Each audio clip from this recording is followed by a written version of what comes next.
What's up, everybody? Welcome to the very first episode of Scoundrels of the Force. I'm your host. I am the master of this particular council. Whether we're Sith, whether they're Jedi, we're somewhere in between. I don't know. We haven't figured that out yet. We'll work on it. We always do. We're going to have a bunch of different people that'll be on this council with me. Today are going to be two of my mainstays, though I believe the two who are probably going to be on the most. First of all, to my left, I got it right. My left there. Your right, my left. You know what I mean. Right next to me, the beautiful, the wonderful, my wife, Bedore. How are you doing there? Hello, I'm doing well. How are you? I'm doing wonderfully now, better than I was a couple minutes ago, even because I'm happy to be talking to you live about Star Wars. Dude, we've been talking for the past hour. What do you mean? That's true. That's true. Now we're talking. I'm trying to play the bit. Okay. I wasn't like on the show with you last night watching Solo and talking Solo. Right? But okay, it's not just the two of us. Below, underneath there, in the Lord of Darkness, he's kind of Sith. I think he did that purposefully. It's as black as his soul, so to speak. My friend Matty Gunner, how are you doing, my friend? What's up, brother? I'm good, man. Glad that you guys are finally coming around to noticing that I am a member of the Sith Order. We've known for quite a while. We just kind of let you think otherwise, So Yeah, man, I'm excited for this to go some deep dive into Star Wars. Obviously, me and Bador have done it many times before, so having the three of us to get real deep on some of these topics, I'm excited, especially the High Republic stuff that this is new territory for everyone. So yeah. Absolutely. If you've been to PLD Projects before, my Streamlabs PLD is actually just what it says there in the description there. Streamlabs.com/PLD Projects. This is kind of replacing my other Star Wars show. I had PLD 1138. I tried to do a Star Wars show like solo, and it kind of just didn't work for me. It just didn't work. I want to talk to people. I didn't want to just talk to myself, because then I get put in a loony bin if I do that too much. But I found these fine souls, and also Richard Eric Jarvie, who'll probably be on Scoundrels of the Force with us as much. He's not here today because he hasn't read the book yet, so he couldn't be on and really contribute too much. So he'll be on. I might also have Danny Ramirez join us on occasion. But yeah, we'll have a lot of different people. And yes, Scoundrels of the Force is what Bedore calls Luke Cody could be, potentially, actually. I just call them scruffy nerf herders. Oh, scruffy looking. Come on now. Me? Scruffy looking? What? And a quick dive at the concept of the show, which is I'm going to change immediately for this first episode. But the concept of this show is going to be we're going to break down some Star Wars news weekly, or maybe bi-weekly. We haven't decided exactly where we're going. I think we're going to go bi-weekly for now. Who knows? I might love it so much I might just harass these guys into doing a weekly show. We'll have to see how that goes. Just talking about news of the week or bi-week as we go through it.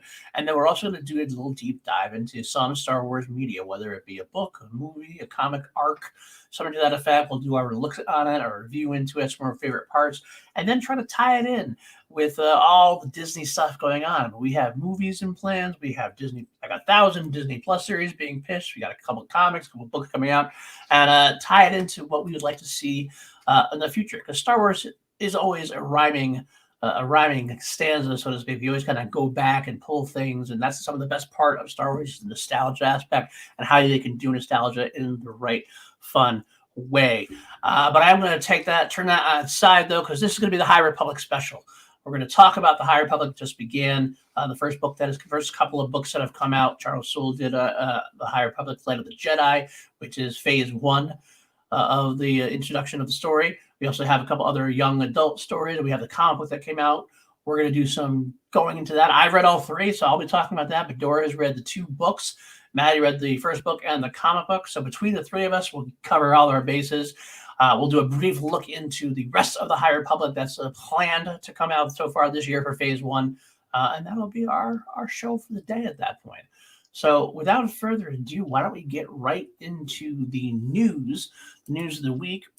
The first story I want to just touch base on, Pedro Pascal, of course, famously as the Mandalorian, he indicated in a quote to IndieWire that the Mandalorian future seasons and the spin-offs that are going to include the Book of Boba Fett, Ahsoka, and Rangers of the New Republic will be exploring different time periods. The quote specifically is, "I am told what's happening and what the plan is, but I can't share it." They are in the expansion of this world where there are so many unexpected surprises and timelines that are going to be dealt with. If the character were to cross over into these worlds, it will be utilized in a way that isn't meant to be expected. I wouldn't want to spoil the surprise of whether or not the characters from the show we already know are crossing over. What I found interesting to that, real quick, and then I'll throw it to you guys. Uh, they announced at one point the crossover saga, the spinoffs rather, and Kathy Kennedy made mention that these were going to be connected in some way, and they were going to lead off into a into a big event kind of thing, almost like the CW Marvel shows in a way. They led into Crisis. These were all going to cross over to have a big event. With the idea that they might visit different timelines. And how does that really reach you guys? Are you excited about that aspect? You want to see more? What do you want to see out of that? Adora, go ahead. I'm really excited about that. I was actually just talking to Thrawn about it.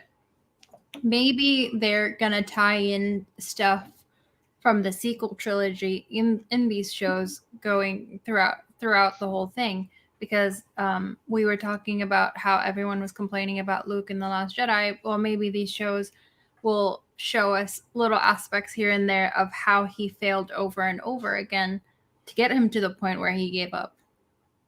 So I'm excited. I know it's not all gonna be about Luke, but either way, like, we get more Star Wars. We're the ones winning at watching something that we like. That's true, absolutely. Maddie, what are your thoughts on it? I mean, my first thought is, before this was even announced, I just want to say on our Mandalorian recap show, I kind of called this that they were going to be doing the MCU crisis kind of event thing. Mm-hmm. So it's something I've kind of been looking forward to, something like this happening. I do think playing with different timelines could get a bit, oh, well, that version was better, so maybe this is how it should have been. I do think it's water that should be tread very carefully, but ultimately I'm really excited for it because, as Bidor said, there's more Star Wars. So at the end of the day, more Star Wars, I'm happy. Monty, the Ahsoka series needs more Monty. You never know. I can always see a little more Monty in there. Say dodgy. Just go ahead and say it. That's what throws Dodgy. My thought process is dodgy is a potential thing. There's danger in flipping around too much, especially if you're going to lead towards something in a big way. But there is great potential for it as well, especially with, I'm just thinking about the Ahsoka series, because there's so much we don't know what Ahsoka is going to cover, and we know there's a lot of Ahsoka to tell. We don't know about her time after Malachor at all. We just know she shows up at the end of Rebels. Well, obviously during Rebels, but afterwards, in the epilogue, she goes off with Sabine to find Ezra and Thrawn, who have gone to the outer or the unknown regions or whatever. But do we get to see a multiple timeline type show with Ahsoka? Do we get to see like flashbacks to where she was in Malachor, and then we still continue it forward to where Ezra and Thrawn are? So with Ahsoka, especially there's this thing with her logo. It's very world between worlds. So maybe that's another aspect to it. Could very well be. I would love to see that. I love the world between worlds. Me too. I love that episode.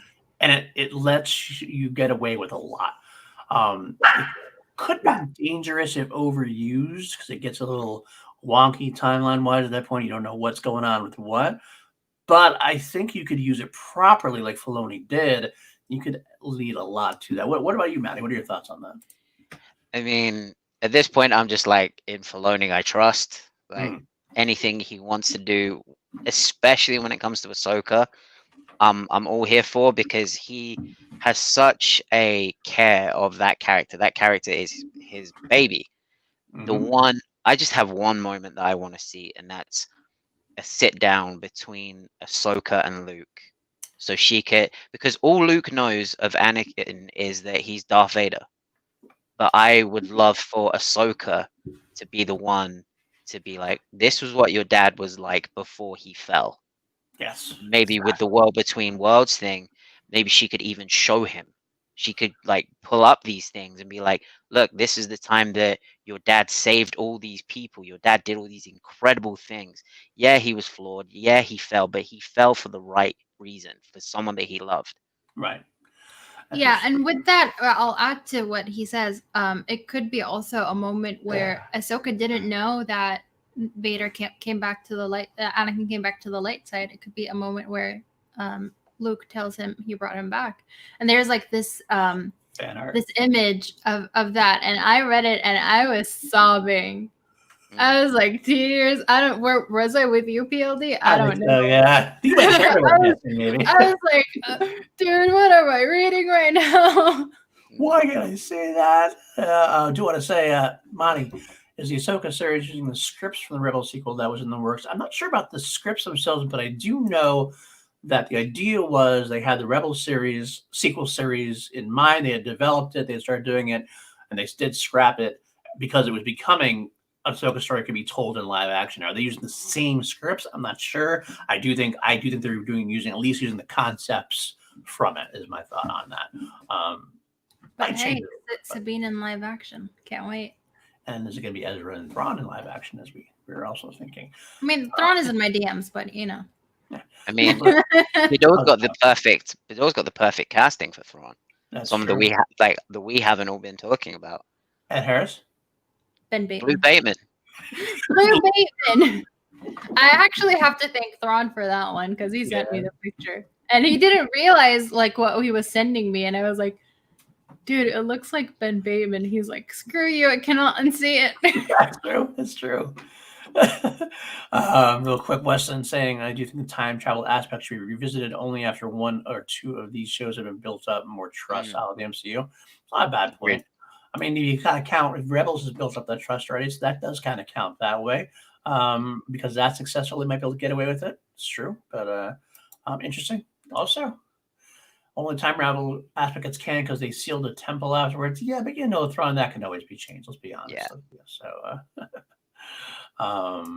and that one Thrawn question about when Ahsoka goes back after the World Between Worlds, where does she go exactly? What does she do exactly? That's the thing I'm talking about. We don't know. After that, she left. She went back to Malachor. We fixed the timelines. We have no idea between that and when she came back to help Sabine at that point. Or was she throughout the entire original trilogy? We have no idea. Good question. So very good question. So I'd love to see that develop. I don't know where to get that Ahsoka. There's a lot of different potential that way. All right, well, moving on to the next topic of the news here I had. This one was kind of a no-brainer to me. I don't know if you guys think the same as my Hollywood Reporter had an interview with Riz Ahmed, and Riz Ahmed confirmed that Bodhi Rook was not going to be in Andor. Did that surprise anybody? Like, was anybody really thinking that he was going to be in Andor at all? No, there's another one that shocked me, though. We'll talk about that. That's true. So, Maddie, you either, right? No, I think Riz Ahmed, he's done at this point. I think complete side note, him in Sound of Metal was phenomenal. So to see him kind of like step away from Star Wars, I think it's going to be good for his career. And I personally think he doesn't need it. So it's like, okay, go as you will. And the character doesn't seem to be someone I really care about finding too much of. Sometimes you see your characters and you go, oh, I'd love to see more about this guy. Bodhi, his character, everything I really wanted to see from Bodhi Rook, I got in Rogue One, pretty much. It's not that I don't care about Bodhi Rook, is that did they even meet? Because he was working with Urso and right. I don't think they met, so it just made sense that he wasn't going to be in it. Exactly. I mean, both. That's what it is too. Like I said, yeah. He served his purpose. He did his purpose. I don't need anything more from him. That doesn't make sense to the story. But we'll move on real quick to the next one, which did shock me and Bedore, probably Maddie as well. Alan Tudyk saying that K2SO was not in the first season of Andor. There's two things about this. A, that implies that multiple seasons are already in place. So I didn't know that. I kind of thought Andor might be a one and done, kind of like what Obi-Wan was supposed to be, like a special event series kind of thing. This seems like they're going to go more with this, which is fine. But this also is kind of pitched as a buddy comedy in a way. But it's going to be the two, like Andor and K2SO working their way through the universe, and now we're finding out we're not getting K2SO in the first season. I got to be honest, I'm bummed. I'm bummed about that. Yeah, dude. K2SO is probably my favorite part of Rogue One. We've heard a few Star Wars cast lie about not being in shows and then they show up. Like that's what I'm hoping for. Yeah, no, I reading what I read, trying to read the article, and it didn't seem like that kind of coy thing that they usually do. Sometimes they do the coy way. They kind of like say like, "No, I don't know anything about it." And this seemed more specific. Like, I'm not in the first season, but we will be back. Kind of, it was kind of more specific, and I didn't like it. So, I mean, you could be wrong. Maybe I'm wrong, and maybe it is kind of one of those things they're going to throw it up. But does anybody think this is a good idea at all? Should we wait to bring K2SO in? No, because honestly, K2SO is my favorite from Rogue One, and him not being in Endor just moved Endor to like a lower position of some things that I'm excited for. Yeah, honestly, I remember when Andor was first announced, I was kind of like, okay. But I love the idea of K2SO, so let's bring it on. And I do like the idea of seeing Andor, who was a separatist at one point, going from there. He has a lot of potential for that storyline. But without K2SO, Cassian's just kind of like a nondescript guy that not that I don't care about him, but he's going to have to win me over in a big way. I mean, I'm excited enough. I'm definitely going to watch it, obviously, their first night, and I'm going to go through it. But yeah, my excitement level definitely got pegged down a notch. Yeah, it's same a little bit. I mean, you do have that interesting story about Andor. Kind of, there's a lot of character development available there for Andor, but at the same time, I kind of pictured it like a kind of like bad boys between Andor and K2SO. You have the Riggs and Murtaugh kind of thing that you could possibly do with it. That's now kind of gone away, and I'm just like, oh, okay. Right, exactly. It's kind of like, oh, really? Oh. And again, it's hard for me to understand what the mind behind it. Like the three of us are basically saying what almost everybody I would talk to would be saying. It's kind of like that a no-brainer that K2SO should be in it, but we don't. Well, I mean, hopefully we'll get the second season. We'll get them in there. I'll probably be much more excited about the second season with him in there. So we'll go from there. All right, a couple more news points we had before we get into the High Republic. First of all, another kind of a no-brainer kind of thing to me.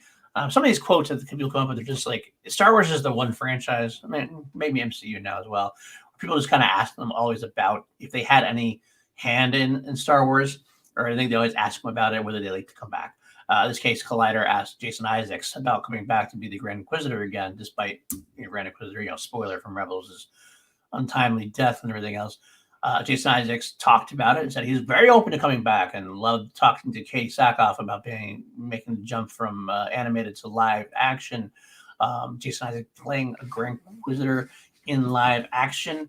I mean, first of all, I think he's a little older as far as that goes in terms of, because if we get the Grand Inquisitor in a live action role, it has to take place obviously before Rebels. But with all the makeup, maybe they can make it work.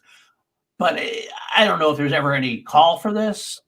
But I got to admit, when I read it, it would kind of be cool to see how the Grand Inquisitor got to where he was a guard of the Jedi Temple into being an Inquisitor. That could be a cool storyline to play out. What are your thoughts on that? I thought that maybe Grand Inquisitors could show up in the Bad Batch series. That's an idea. Because in the Vader comic, which takes place right after Revenge of the Sith, Palpatine has a bunch of Inquisitors for Vader to not train, but like look over and give them orders. So, and if Bad Batch takes place after that, I think that's where they fit in most likely. Though it's not live action, I do want to see them in live action because it's really cool. I'm one of those people that wants to see a bunch of red lightsabers versus a bunch of light side lightsabers. I get that. I get that too. Wow, that's a good point though. Speaking of Bad Batch, real quick, I'm gonna audible here a little bit. I think here possibly about we might see Ahsoka in the Bad Batch. Yeah. And that could be, I didn't like when I initially heard about the Bad Batch, I didn't even think of Ahsoka being in there because it's such a different type of story, but it is Filoni, obviously. She is around. She would make it in if the Bad Batch are going to be in that mercenary type world. Yeah. We could see Ahsoka pop in there. What are your thoughts on? Do you think Ahsoka's going to make an appearance in Bad Batch? I think so because I don't think they'll make an animated series with the Bad Batch after Order 66 with their chips going off killing Jedi. So I think her and Rex could possibly show up and try and take out the chips from them. That could be cool. That could be very cool. What are you, Ben? Do you want to see Ahsoka in the Bad Batch? I would like to see her pop in, but my hopes for the Bad Batch is a kind of band of brothers, almost like an A-team kind of show. That's what I'm hoping for from the Bad Batch. So I would love to see Ahsoka pop in, as long as she kind of doesn't take away from the overall story point, which she didn't do in The Mandalorian. So obviously they know how to use Ahsoka at the right points. Yeah, I'd love to see her pop in, but my overall hope for the Bad Batch is a kind of like A-team, like band of brothers almost kind of thing. Well, that's what I Yeah. definitely pitched that as first when I first mentioned the Bad Batch. Like, it's got to be the A-team, right? It's got to be that Mm. in a way, because it makes sense that way. Like when a plane come together, kind of thing. Um, the one thing I'll interject real quick. The one thing I really want to see in the Bad Batch is Hondo. And I I think mean, he's kind of a staple in all the shows, right? right, he's a Filoni favorite too. I think that's what that is too. So anytime we get more Hondo, I'm excited and happy. I do want to see Yeah. Hondo live action. Also, I hope that we can pull Yeah. that off. Who would you get to play him? I It doesn't wonder. really matter because he's under like a lot of makeup, Yeah, so it's 'cause you could gonna have be a up to voice the to it. voice. Yeah, you could have And somebody else voice it. I would have the person who voiced him. Yeah, Jim Cummings. Cummings did the voice. You could do it. Anybody. Hell, you could make the. I mean, hell, the animatronic that was in the Galaxy's Edge was Galaxy's actually Edge. pretty Yeah, impressive. I could almost yeah, see that's something true. like that going on, and just have Cummings do the voice from behind the scenes, depending on how many scenes he's in or whatever. I mean, people are picky; they don't like that kind of stuff. I mean, enough people were talking about the wonkiness of Luke in the Mandalorian. They'd go nuts over something like that. But maybe I'm just a little tolerant. I don't know. Maybe that's more. But to quickly go back to the Jason Isaacs thing, I am all for it. I love Jason Isaacs. From the moment I saw him as Tavington in The Patriot, I'm like, yep, this guy's in a movie. If this guy's in a series, I'm gonna watch. So you Such could a have, I know he's older, but you could have stunt doubles and everything do all that work for him. Just have, him on the camera. right. Yeah, I'm all for it.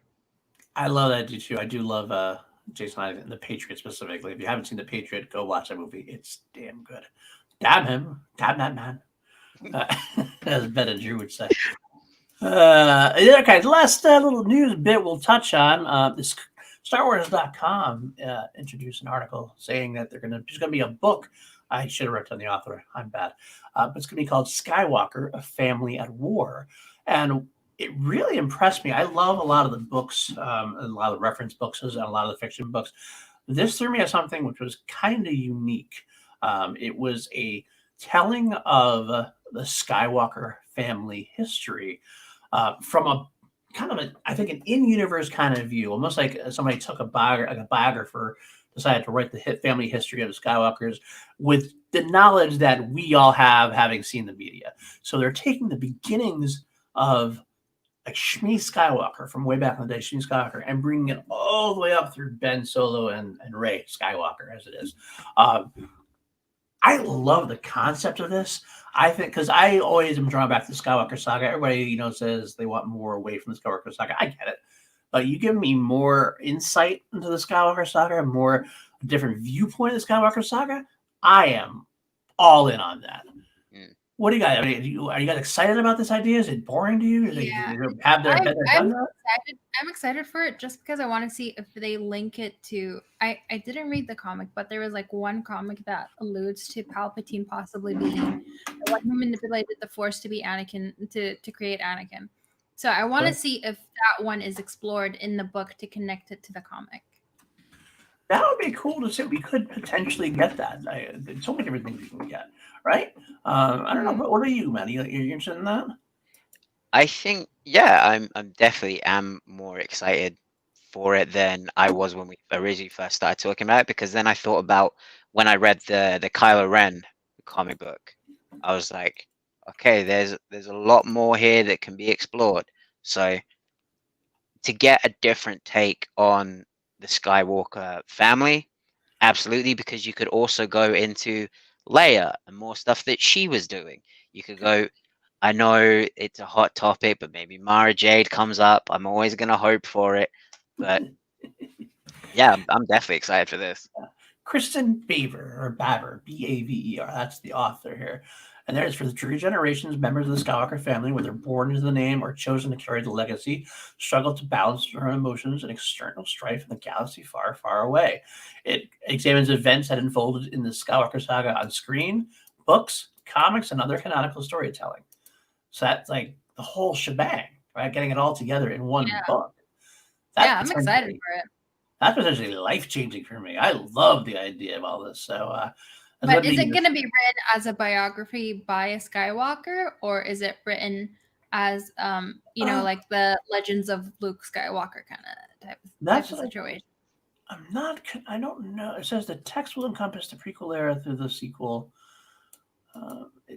It says, I'm thrilled to tell the story of Skywalker through the lens of a biographer. So I'm guessing this author is treating it as if she's a biographer of the thing, but not a Skywalker telling it. And that's where I think I got it. What I was saying is like not a Skywalker telling it, but it is a biographer in universe, except for the fact that they have all the knowledge that we have, having watched or read everything. So it would be interesting if, like, by the end, it's like, and then Yoda closes the book. Something like that. That'd be cool too. Yeah, the Journey of the Wills, exactly. It's the Journal of the Wills. All right, let's move on to the second part and the big meat and potatoes of this particular show. We're delving into the High Republic. We're going to talk about the book. We're also going to talk about some of the comics, and we will talk about what is still to come. We are in phase 1 of 3 phases. Phase 1 that's supposed to go possibly all the way into 2022, potentially, at least all the way through 2021, is The Light of the Jedi, which, of course, is also the same name as the book that we are going to mention first. Just so we know, also phase 2 will be Quest of the Jedi, and phase 3 will be Trials of the Jedi. So it's going to be, that tells you right there a little bit about what's potentially going to be going on. But let's get right into the first book. The reason why we decided to do this particular show, Light of the Jedi by Charles Soule. That's where it all begins. Well, I should actually take that back one more second. There is a short story in Star Wars Insider called Starlight Part 1, Go Together, by Charles Soule. That is actually a little bit of a prequel. It takes place on the Beacon, the 2 characters. It's kind of a cool little prologue. There's going to be an epilogue as well in the next Star Wars Insider, written by Charles Soule as well, Starlight Part 2. That comes out next month. But beyond that, this was really the main point. This is the introduction. This had the most pressure on it than any of their books. This one really has to hit, or else the whole thing goes down. The whole thing tanks. And I bring it up especially because I remember Aftermath was initially announced as the first book in the new Disney era. I mean, outside of the one little holdover they had from Legends, which was like Era of the Jedi, which was written as a Legends book, but then they kind of they released it after Disney got it, so it technically counted as canon. And it was a god-awful book. I'm sorry if you like that book. I hated that book. Luke using the Force to push I don't remember worms or I have nothing good to say about that book. It was awful. I didn't like it. But Aftermath was released, and it kind of had this pressure on it of first book now in the new canon after Return of the Jedi, before The Force Awakens. And it kind of flopped a little bit. The first book was not entirely well received. I think the rest of the trilogy kind of made up for it, and people got into it, had it look back better. But at the time, it was kind of and I think part of that was the pressure that was under. They had to do everything for everybody. This book is kind of like that. It has to set up this big multimedia event that Star Wars and Lucasfilm and Disney, or Lucas Productions, is putting a lot of bank on this being a successful multimedia event. Let's talk initial thoughts, what you said, whether it hit or didn't, and we'll go into a little bit further into details. But what are your overall impressions? Or is it a hit? Are you ready to go on? What do you think? I was confused at the beginning reading it because it kept jumping from character to character. But as soon as I realized that was the format of the book, I just completely got into it. I love this book so much. I did not think I was going to be loving this book so much, and I cannot wait until like the next books come out and to know more about this era because it's so fascinating. Well, that's part of what I was talking about. In a way, it is just jump from character to character, and there's a lot of characters mentioned. But that's what it's kind of got to do. It's kind of got to be like, here are all these characters you're about to learn about in the High Republic, and we got to give you little short teases of everybody. I know I did see one reviewer I read that kind of said that it was too surfacey for them a little bit. You didn't get to delve deep into the characters. But to me, that kind of made a lot of sense because this is just more it's introduction, right? Yeah, it's an introduction, and I think a lot of people forget that that if it's a series, that means that there's a continuation to it. And even reading the young reader's book that we're going to be talking about later, it does continue the story. Even though it's different characters, it does continue the story. Maddie, what were your first initial thoughts on it? This is the moment where you insert the meme of Michael Scott in The Office, just going, "I loved it. I loved this book. I loved it. It was amazing. I like Bedore. I didn't expect to love it as much as I did." Charles Soule is an incredible writer. Admittedly, I wasn't too familiar with a load of his work coming into this, but wow, I love how. First off, I'm going to talk about. I need to see The Great Disaster as a cinematic experience. I have to see it on screen. I love how he was able to make me feel like there was the escapism, but there were certain parts where I was like, hold on, is he talking about real life or is he still talking about Star Wars? Like, what? There's a very fine line that he's walking here, and I really appreciated that. The only thing I didn't like about it wasn't really the story, it was more myself trying to connect things to the prequels and the sequels and the original trilogy. Like, hearing Bacta get mentioned for the first time and hyperspace travel in its really early stages. I'm like, well, that doesn't connect it. I just need to stop that and be like, okay, this is a whole new story. We're finding things out now. So there's no preconceived notions. Just go along with it and enjoy it. And once I was able to do that, I loved every page. Yeah, I mean, there are connections to the prequels a little bit with like 3 characters that we see in the prequels. You don't say that. You can see. I think we can spoil. We're talking spoilers enough, but okay. We'll get into that in a couple minutes. I just want to say my initial first thoughts. So Charles Soule is a great author. He does a lot of comic books and Star Wars. And Alex Dayman actually brought up in his podcast that Charles Soule really seems to get Star Wars. Like, he just, when you read his stuff, you feel Star Warsian. In a way that makes sense. But this book, to me, like I said, it had a lot of pressure. It was an introductory book. It reminded me, and Thrawn in the chat, they were talking a little bit about this. So, like, we're old school guys, old Legends guys. We read all Legends stuff. This reminded me of the best parts of Legends, as in a lot of the canonical books nowadays are great books. They're good solid books, but they don't feel very epic, because if there's going to be an epic event told, you're going to get it in a Star Wars movie. You're going to get it in a Disney Plus TV show. It's going to be something done on screen, which limits the book being more companion pieces. Generally speaking, there are some that are like the Thrawn books are their own thing, and that's cool. But for the most part, it's been tough to have the epicness that you really want to feel from a Star Wars book. Back in the day, we only got 3 movies, and then we got 3 more movies in like 30 years. So we weren't getting anything else really. The Clone Wars was coming, which is cool, but this was all very separate. You could do almost anything you wanted. You had all these characters who would live and die, and you just didn't know exactly what was going to happen. And that's what this reminded me of. We have all these new characters. We have no idea where any of this is really going. And all the characters introduced, we don't know where they're going to go.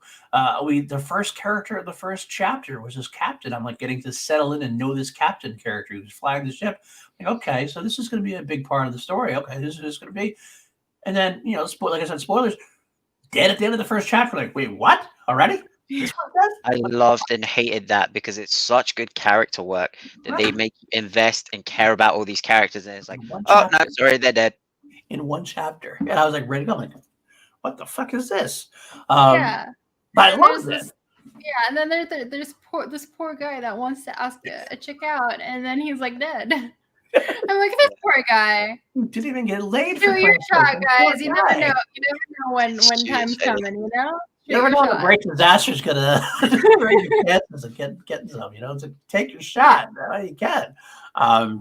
The one dude I really loved was the guy in the relay station because all I could picture was Marty from Independence Day, like seeing it coming and be like, "Oh my god, oh my god."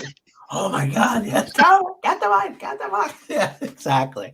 African, by the way. That's great though. I do love that. Let's talk about the Great Disaster. I mean, you said it yourself. You want Matt. You got into. You want to see that cinematically. This was teased about throughout the entire. When they started talking about the High Republic, that was like the big pitch of the oral series. This great disaster happens and blah blah blah blah. But you didn't really know much about it. You knew it was some kind of explosion or whatever.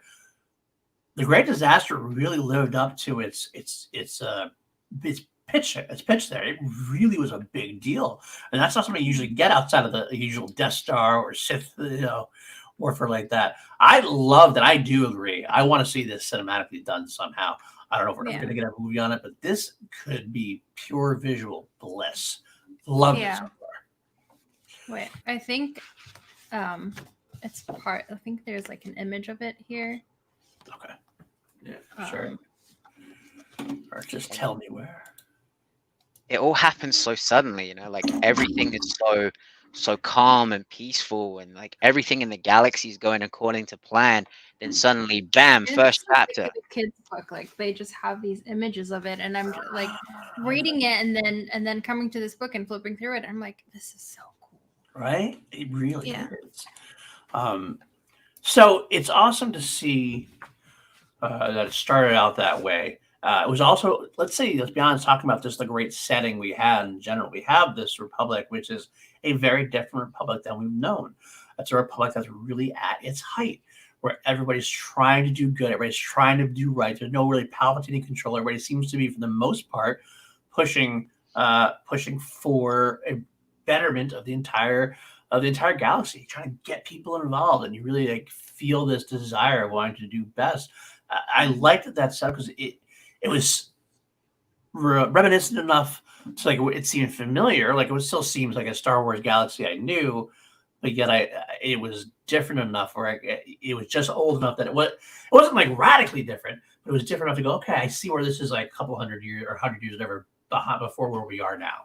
Did you guys like what they did with that, or were you questioning that at all, or what were your thoughts? Yeah, it felt like pre the Legacy Run disaster. It felt very peaceful with them, even when nothing happened. Oh, my cat! I mean, have you heard that? I have my cat start jokingly fighting. Look at your dogs. It's a good thing.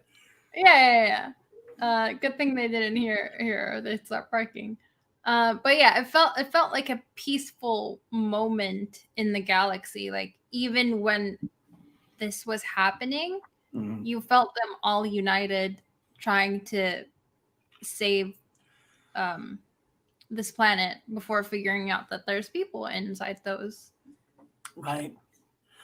Yeah. How about you, Matt? You like the setting?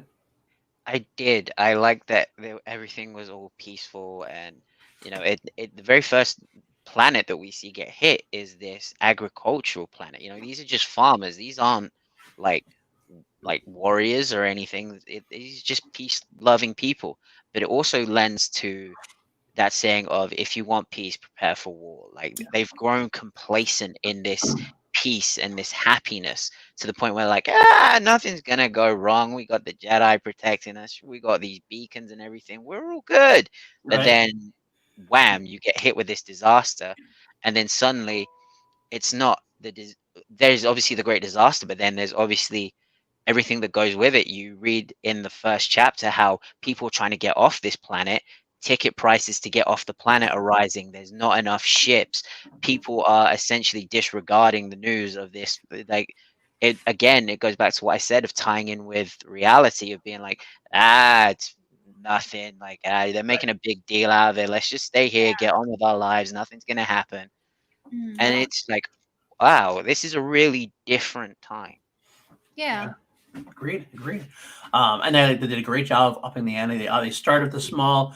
I love the idea of the hyperspace issue being the thing that started it all. That was like a unique thing I'd never really thought about or heard about. But Yeah. it's something I shouldn't say I never thought about because it's something I have occasionally touched on, like the hyperspace issues. What happens if something like that happens? You never really talked about it, but having that be the catalyst of the event was really a nice touch, I thought. And I can't wait to see where we're going with that aspect as well.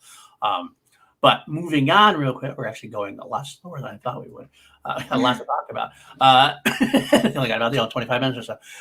But let's talk about the Jedi themselves. One of the things I loved about this series is the uniqueness of the Jedi.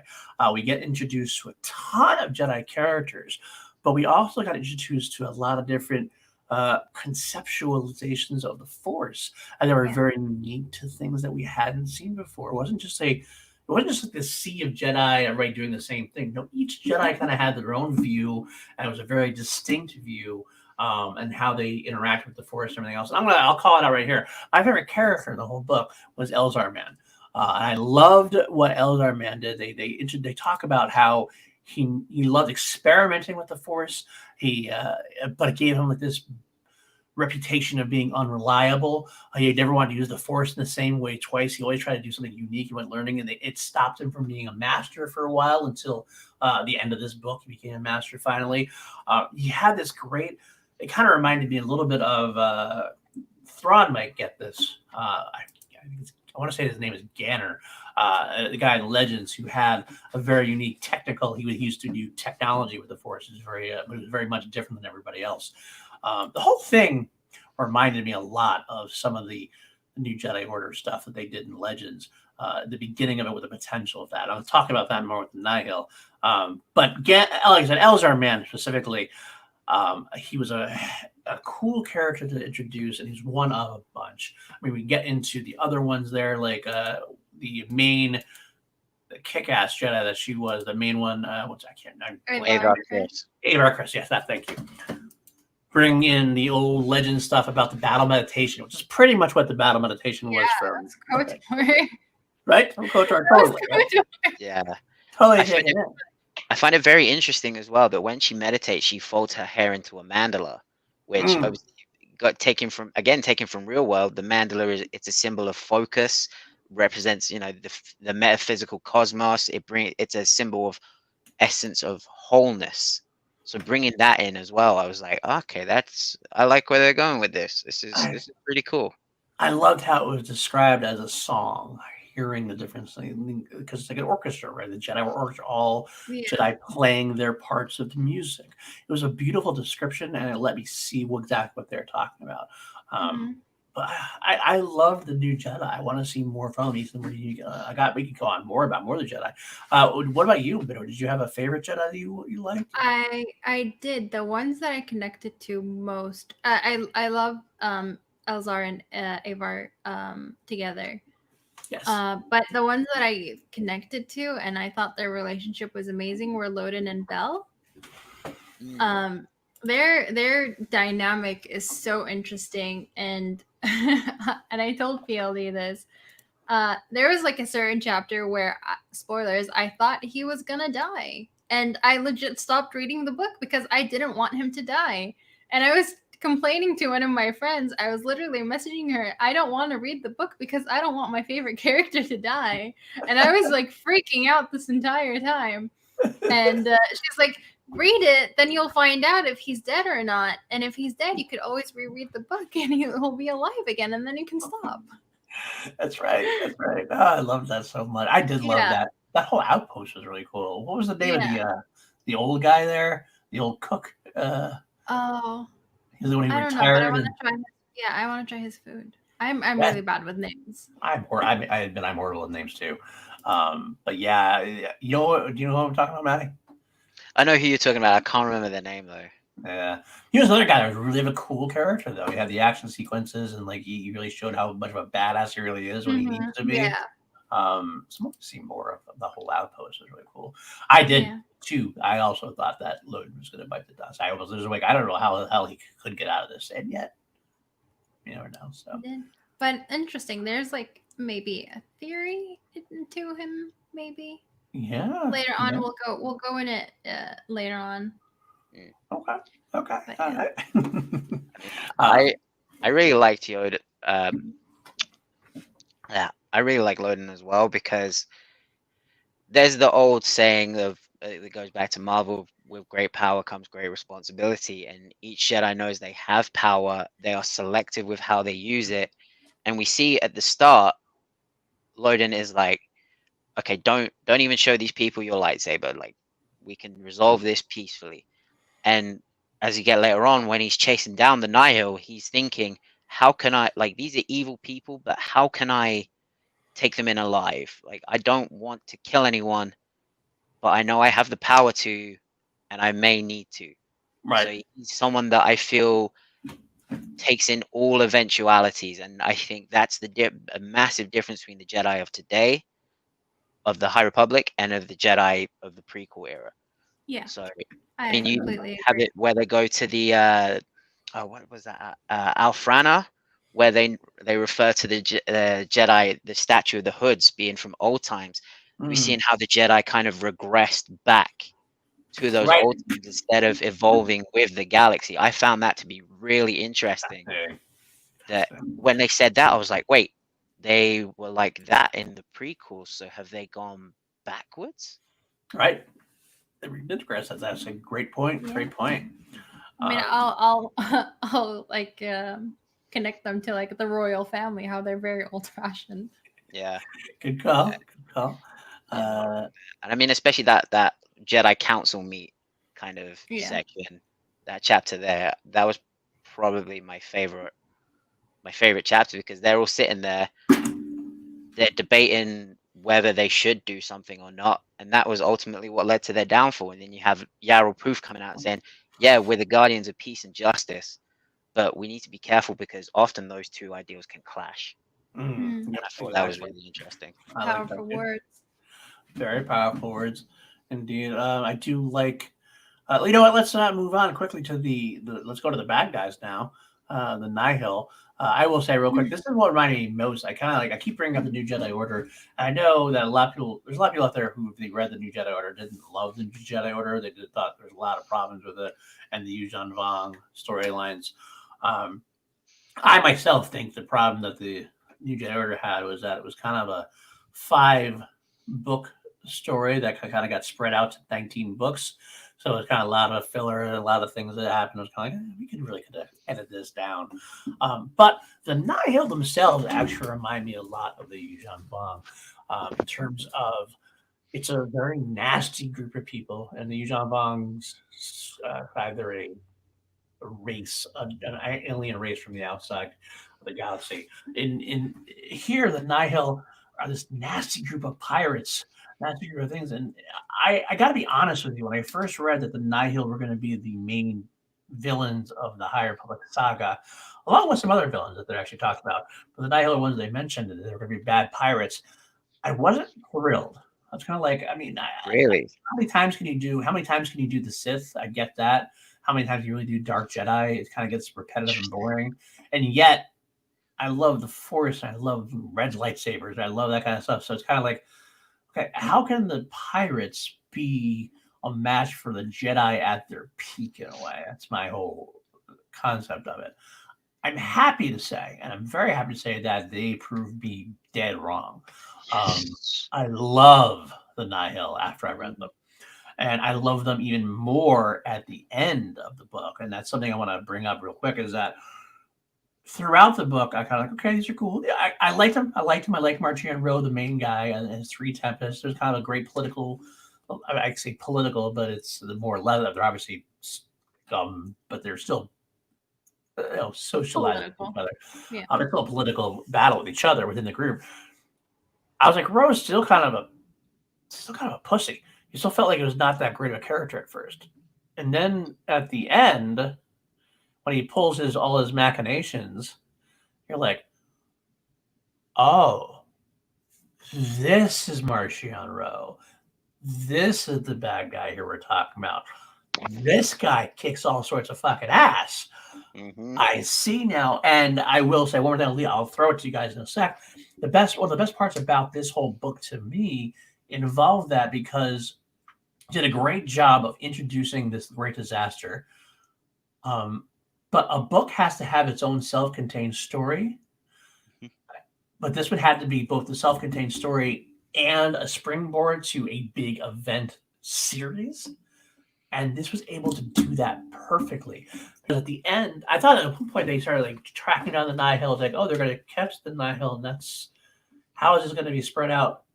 Okay, so they're doing this, but the way they made it happen, where they do have that end of the story, where like, okay, they got the idea of what was going on, they figured out what was going on, and yet you think that part's over, but really, Martian Road is just beginning to like really become the badass it is. It worked, yeah. A singular story that worked, and yeah, I'm still just scared as Martian Road going forward and seeing. I want to see where he's going to go next. So go ahead, Maddie. I know you're chopping the bit. I'll let you go. Go ahead. Yeah. I'll let Bedore go first because No, I'm go, still simmering. Maddie, go. you go, Maddie. Thank you. I love these guys. They were first described to me as punk rock space Vikings. That is 1,000% what they are. They even listen to a genre of music called wreck punk, which I love that. You know, they have wreck punk blasting in their cruiser as they're going through hyperspace wrecking shop. Just on a surface level, I love, you know, the use of narcotics in this, you know, up powder and down fire. Like we know what that is. That's essentially, you know, the Nihil are doing coke off of a Twi'lek's brain tail. Luckily, yeah. And yeah. And they just have no respect for anyone. And it's like they don't even dislike the Jedi. Obviously Marcion Rowe doesn't, but everyone underneath him, they're just like, okay, you're in our way. And that's the only bit of code that the Nihil have is don't get in our way. Because if you Right. make a mistake, if you get in our way, we'll punish you. They throw a small child off of the ship. They make their own they essentially have the walking of the plank, and it's amazing. It's there's no method to their madness. It's just madness, and that's a level of threat that the Jedi have never had to deal before. Because while the Sith were inherently evil, depending on your perspective, mine is a little different. They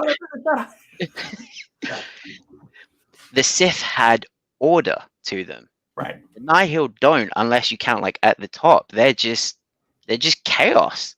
And I think the Jedi have spent so long fighting one different kind of enemy in the Sith, and now there's this time of peace. It's definitely gonna catch them off guard. And then going to Marcion Rowe himself, quite frankly, the guy's a genius. To me, he is an absolute genius. I could see where, I don't know if it'll happen, but maybe later down the line, Palpatine studied Marcion Rowe and how he broke down the Jedi. And it's kind of like he's basically saying all this stuff, you know, we are all the Republic. It's a lie. It means nothing. The government are lying to you. Behind the scenes, he's orchestrating everything. He's a puppet master. And there's just, he mentions that, this is a spoiler, he wants revenge for something that the Jedi did to his ancestors. I'm really curious as to what that is, because the Sith lover in me, I really want to know what that purple wand is that he's holding. Yeah. Is that a Sith? Yeah, I love that me appealed here. Like, yeah. Is that like a Sith artifact? Because if you think about the Nihil, the Sith are currently, they're in the shadows, they're around. But the Nihil are the perfect sleight of hand, be like, look over here, while the Sith are currently rebuilding themselves over there. And then I love them. I think they're great. I'm gonna just come out and say, well, actually no, I'm gonna save that for theories, because I have a theory. I'm gonna save it. All right. Well, would you say? I mean, I'll even throw this out there. You mentioned the Sith. Is it potentially we see that the Sith are behind the Nihil to a degree, or not like in terms of being in control, but like, here, let's let these guys do some damage to the Jedi while we're building ourselves up and see what they can do, kind of thing. I mean, you never know. We could see something like that, like the acolyte gets involved somehow. Don't. Oh, Yes. yes. Yes. Maybe Marcion Rowe is the acolyte. Maybe I do. Well, first I'll say what I think about them. Yeah. I love them. I love them, and I love that they're like Maddie said, that they're different from the Sith because the Jedi are so used to facing the Sith, but they were a threat not because they were strong, but because they were unpredictable in what they were doing. There is like even this line that we're not fighting the way they want us to fight. Right. And I love when I read that, I got chills, and I was like, oh, okay, so they're crazy, Right. and they're gonna cause chaos all around. And going to Martian Row, I think he is someone. I don't know who, we'll find out, but he is someone of importance. Just because when they tease us, like, you don't need to know my name. Normally, when Star Wars does this, that means it's someone with a name that we know. Right. It could very well be. Absolutely could very well be.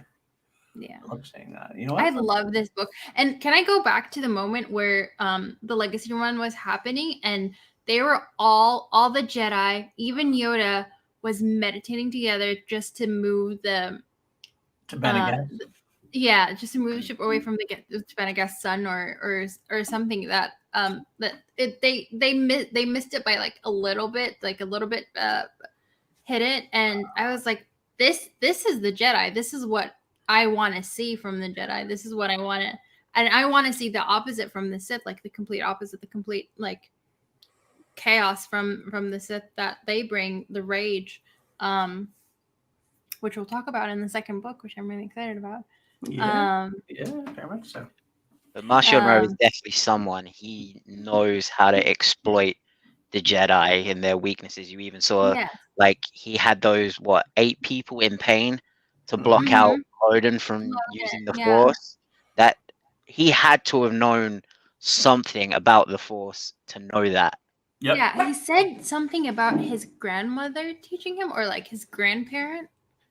So they are some people that we know. I don't know. Well be. Yeah. Absolutely could very well be.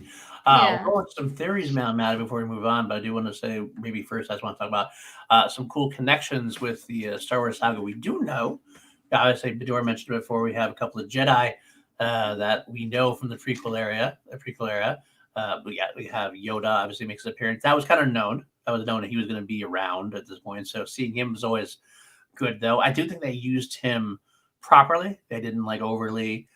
It wasn't about him. Wasn't his story at all. But it made sense with what he did. Yeah. And of course, we also have the council members, Apple Orestes and Yariel Poof, who made appearances. And you're like, I just read those names. I'm like, they're still around back then, and it makes sense though because they're old, long-lived creatures. So I loved that aspect of it. So get those connections. Oh, and one more connection we can talk about real quick: the Santekas. Yes, I was like, Paul, don't you dare go without mentioning that. That I've been wanting a Laura Santeca Luke Skywalker series, like an animated series or a book series where I can see them adventure together, discovering all the Jedi Temple. So when I saw that name, because I had no preconceived notions, I had no idea this was going to happen. I saw that name, I was like, me too. Oh yes. To know that they've been involved with the Jedi for a very long time and they have this connection with them is amazing. Exactly. It made so much sense, and it strengthened Laura Santeca's role in episode 7 to me. It made it much even more spot on. So I loved that aspect so much. So any other connections you guys wanted to make, or should we go break into theories there, Maddie? Well, speaking to the Santeca connection real quick, I'm curious to see how that goes, because obviously they're hiding from the Jedi how the Nihil are able to find these accidents, how they know where everything's going to happen. Obviously, that's coming from an older member of the Santeca family. She knows these hyperspace routes, right.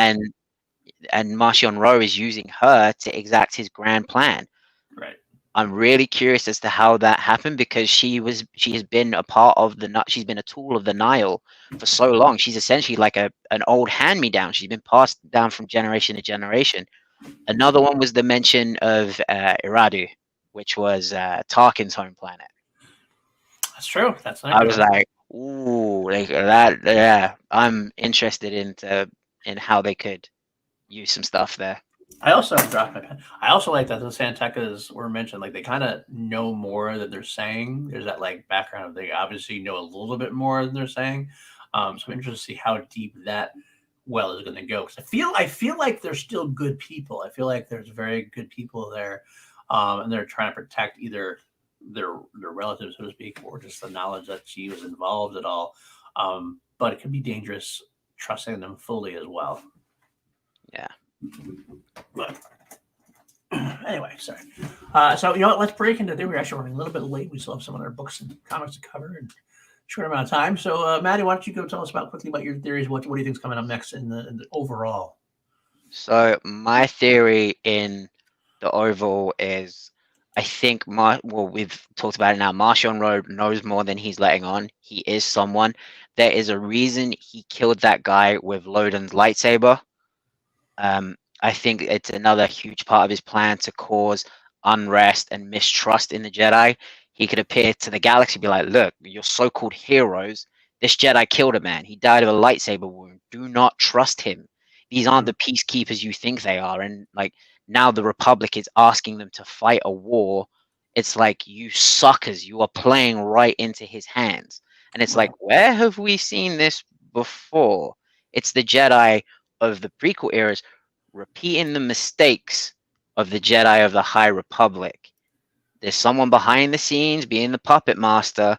They get called to fight into a war that they should not get involved in. And then, those who repeat history, that whole thing.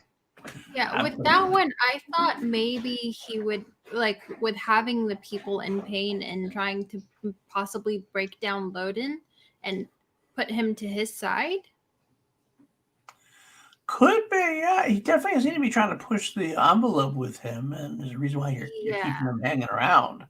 Yeah, because honestly, I can't remember if it was Light of the Jedi or the second book, but they do want Jedi to be part of the Nihil. Yeah, they were trying to do something. There were a little bit of both. I think they were in both books. They kind of made allusions to it, if not like outright overt like statements. Yeah. There is some definitely reason trying to get something involved. So it'd be interesting to see if they're successful. I gotta assume they're going to be successful to a degree. Otherwise, it wouldn't tease it. I'm not sure who it's going to be necessarily. I think one of the Jedi we've been introduced to might fall or go with them to a degree. I'm not sure how yet. I believe there's a character that they mentioned. I believe they mentioned a character that there's like this privileged Jedi from Coruscant that is going to come into it later. That I think he could be someone to keep an eye on. Maybe, potentially, absolutely. I love what we got so far, and I think we're going to get a little further into the story. I can't wait for the next book. The big books, especially. Like I think this is going back to the New Jedi Order thing. I think this is going to be a thing where like the adult novels are going to be the meat and potatoes story, bringing forward. Where like the younger adult novels will be more companion pieces overall. Still fun, still good stuff. But I really can't wait for the next big book, which is in July, I think. Although we do have another young adult novel by Claudia Gray coming out. Yeah, there's one next month, I believe. But that's that's one. Actually, I have it written up. I wrote the whole coming out thing. Claudia Gray, it's called a Into the Dark. It's still a young adult novel, comparatively, but it's still be very good. I'm trying not. Yeah, not I mean knock Claudia Gray. Yeah, she's Right. amazing. But the next adult novel, as they call it, is The Rising Storm by Kevin Scott. That's the difference. So I think that's where a lot of the biggest adventures are going to take place. Is the adult novels. The adult books with the cocaine. Exactly. That's what it is. Yeah, exactly. But yeah, so you know what? Let's see. I've got a little bit further than I want to. I think our shows are going to tend to try to shoot for that hour-long thing, but we can touch real quickly on Test of Courage and also the High Republic comic, the #1 issue we get through. I know, Maddie, you didn't get to read Test of Courage because you don't have it even out there yet where you are. It's not out here till February 18th. I was quite annoyed because I got an email saying, "Oh, the release date has been changed." I was like, "Damn it!" Well, this is another. This is definitely a young. I think what did they call it? It's a. This was actually called a middle grade novel, which is even lesser than a younger reader. I think. I don't know how they determined that. It's 250 pages or 200 pages, something like that. So it's still a full on story. It was exactly what I kind of thought it would be, but the best of that version. Like it didn't like move the story forward tremendously in any way, but it did explore a lot of different things involved in the meat and potato storyline. We got more of the Great Disaster, got more characters involved, we got a little bit more of the Nihil to a degree. I highly enjoyed what I got. I really did. It's obviously involves a lot of young characters. Let me throw that picture up there real quick while I'm thinking about it. They're young characters. It's a young Jedi, the youngest. I believe she's the youngest Jedi in history that actually made Jedi Knight at 15. I want to say something like that. There's a Padawan in there that was involved, and some kids, and they're on a ship that was destroyed by the Nihil. The Nihil set off these explosions, and they plan out, and they escape an escape pod. They make their way to this jungle planet. They have to scavenge and learn. And of course, there's some temptations to the dark side. They get to face off against some Nihil. It's a great interpersonal relationship. I loved a lot of the characters introduced. They're very solid characters. Vernesta Rowe is the main character. She was great. I loved the young, smart Alec kid. I can't remember her name. Avon. Yes, that's what it. Yes. Yeah, Avon. Avon, that's right. And I love when she has a droid servant Basic. that she has reprogrammed it Yeah. on a slow burn. It's not like not completely reprogrammed his personality, but he put this like thing in place where slowly it was like getting more and more AI and more like aware of itself, and so it comes out in a slow manner. She'll start making some smart aleck comments, and like she'll notice and go, I love that droid. I loved it too. This is actually my favorite droid since Shopper. I think there's a lot of potential for this droid. What were your thoughts? Your overall thoughts there, Dor? I love this book. I read it literally in 2 sittings. I told you I started reading it, and then by the time I put it down, I was halfway done with it. Oh my god, puppies! I was halfway done with it. I went and like took a shower, came back. Hold on. I think he liked it. That's I think. No, I get that. It was great. Yeah, and when I came back, I was like, okay, I'll pick it up and I'll read until Schmarta starts, and I was done pretty quickly. Like it took me maybe an hour and a half to read it completely. It's pretty short, but it's pretty interesting, and I love there's this one moment where one of the Padawans is so fueled with anger because he's like empathizing with this little kid that lost his dad, and he takes that anger and toes the line to the dark side, and he sort of turns, and we get a force stroke in this one. I love it, and I'm really sad that Hansi died. Yeah. Hansi died. Very true. I agree that I love that aspect that we have our first dark side temptation in the High Republic, and it was a good one. It was solid. It made sense. He was angry at a lot of different things, but they brought him out of it at the end in a way too, which was very believable, and especially to me was indicative of the time that we were in. A Jedi that knows how to handle this better. The Jedi of the time we know would not be able to handle it at all. It'd be all done. If this book took place in like the prequel era, you might not have seen him come back. He might have been excommunicated. He might have specials that would have gone down. But the Jedi took him in and said, "Okay, you fucked up. We got you while you're angry. we can make this work still. And it was really beautiful. I loved a lot of the aspects of it. So it's Yeah, and I will disagree with you a little bit on doesn't move the story forward, because I think it's this book where at the end, like literally, I think the last page is where one of the Nihil asks, "How many schools do we have? We have some recruiting to do because they have like Jedi schools there that they're gonna be taking the kids." That's true. Jedi That is kids. right. So Like I the look at sound of that. I look at Matt's face. He's like, "Yeah."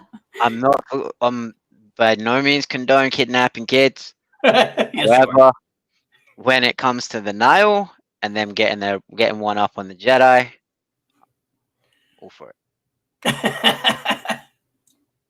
are. Oh man, that's true. I did Yeah. forget that part of it though, but you're right. Imri is the Padawan. We're talking about Imri Kantaros was the Padawan. So it is a quick read. It's definitely worth a read. I enjoyed it quite a bit. I do think if you pick it up, you will not be disappointed. All right, let's since like I said we can't do a deep dive and everything. Maddie and I did pick up the first comic book in the series, the High Republic #1, ongoing. So it's not like a mini series; it's going to be a full-on fledged story that takes place within there, starring different characters. Actually, Bedore will recognize the one character who's in it, Shrek. Scare. Yeah, Skier. That's it. Skier. I'm horrible with names. I'm totally I'm an old guy. I remember that name because Skier. it's in both books. Right, and it's his and his Padawan. That's the whole storyline at that point. Again, we go on this planet. We get to see this Skier teaching his Padawan, giving her the trials actually, without having telling her. The whole thing, she's like, "Oh, I'm ready for my trials. I really think I should be ready to go." And she swears she got like the mouth of a sailor. Like she kind of is a criff this and crack of this, and she's like, "You gotta watch your mouth. You're gonna be talking." And she's like, criff. And then he says, he's like, like she says, "Why am I ready for my trials? You're just not. You don't think I'm ready, do you?" That's the problem is. And he turns to her and he's like, "Why do you think you're here?" And so we learn that she's doing her trials right then and there, and she's like, "Oh fuck." I think she goes through it. But there's just great aspects to it. There's some quick moments of a bug-like race that comes out of nowhere, and they're heading toward like a swarm of creatures that can do a lot of damage, and they're heading towards the beacon of the big starlight because they think that it's some kind of wave that the sound is giving off and it's attracting them. And she has to come through with this plan to save the day. It's really kind of adventuresome. There's some cool characters involved. Again, like most of the High Republic so far, they're pretty well-defined characters, given that we haven't had a lot of chance to really dive deep with them. At the end, you get to see more about it. Actually, we get left with a nice little cliffhanger where Skier sees something pretty scary in his mind, and we don't know exactly what he's seeing, and we're going to go from there. But what were your first thoughts, Maddie, on that? I really liked it. I saw a lot of people were saying that this was very kind of using the F word filler. When I was like, hold on, you guys got to look beneath the surface, because as soon as you see her be like, okay, like when am I ready for the trials? When's my time gonna come? It's like, there it is. There's that Jedi arrogance that we know so well. Yep. There it is. And it's also an early kind of look into why the Outer Rim and the people of the Outer Rim, they want nothing to do with the Republic later on, because you have Starlight Beacon, which on paper it seems like a wonderful idea. It's this place of exploration, expansion, but it doesn't go exactly as they planned straight away. There's already consequences to its construction. And when you add to the fact that the Nihil are now on the loose, when things like this start to happen, I get why the Outer Rim planets are like, see what you brought along with you to this big expansion project of yours. You brought locusts and pirates. Like, we don't want any part of this. Just go away. Yeah, I do like that. So, obviously, there's not much to it. It's a quick one-issue comic at this point. We got more going on, so we have to dive deep into it. But are you interested in moving on forward with these characters? Are you into the next issue? Oh yeah, definitely. Especially with tying in with the vision at the end of Light of the Jedi. Right. It's very like, okay, once all these stories all come together, I think we're gonna be like, oh yeah, that leads back to that thing, and everything, all these little short stories and all these comics and the young readers novels, they're all going to play a part in the grand scheme of everything, I think, when it comes down to it. Great. I know it too. All right, real quick, I'll just discuss this before we get going here. We'll wrap it up. Still to come in the High Republic series, if this is your checklist you want to say.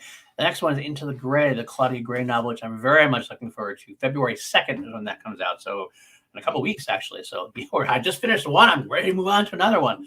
I don't know when it's coming out for you there, Batty. Hopefully. I think February 6th, I think it comes out here. Okay. There you go. Reed Silas, whose ship is knocked out of hyperspace, forcing him to take shelter in a mysterious abandoned space station. And if you listen to Claudia Gray talk about that, I believe I want to say it was in the High Republic event announcement on StarWars.com. It's a space station that you'll know if you read the Dr. Afra comics. That's what I've heard. So that's going to be another interesting tie into things. So that's pretty cool. Okay. Of course, we got the High Republic #2 coming out. High Republic Adventures comic coming out. That's Daniel Jose Older, which is going to be a Yoda-led. We're going to actually get to see a Yoda-led adventure. And I do like that. I like getting a Yoda-led adventure, which is a small part of the storyline. He's the one that wrote Last Shot, right? Yes, that's the same guy. So out to that, got another couple of short stories. He's also Daniel Jose Older is writing a book, middle grade novel, so same level as the one we just read, Test of Courage, called Race to Crash Point Tower. Got The Rising Storm, which is the next adult book, which I really do want to see. Features the Republic Fair. That sounds awesome to me, like the World's Fair in the galaxy far, far away. A gathering to celebrate great things and new inventions of the Republic. It involves Stellan Geos. This is something we got introduced to. Didn't get a whole lot background on. And a monster hunter named Ty Yorick. That sounds cool to me. I like that aspect. Sounds like the perfect place for everything to go wrong. Exactly. And then out of the shadows. He sits to you after it. I'm just like, yep, Nyla totally not going to show up there. And another young adult novel, Out of the Shadows by Justine Ireland, which is going to continue the adventures of Ernesto Rowe, which we just read about in Test of Courage. We're getting more of her pretty soon in July, so that's kind of cool as well. Got some other unknown date stuff coming on. There's a comic book coming out featuring Ty York from the guy I just mentioned.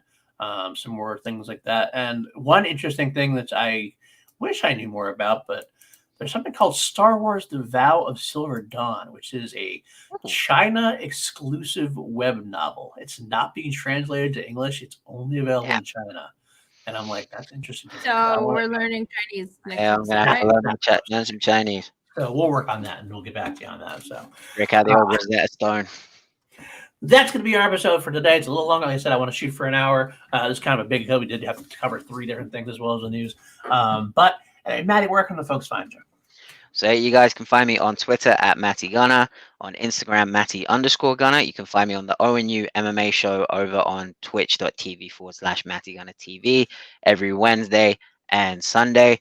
You can find me on Clubhouse app under Matty Gunner, which tonight we will be doing a watch along, a breakdown of the Conor McGregor versus Dustin Poirier rematch tonight.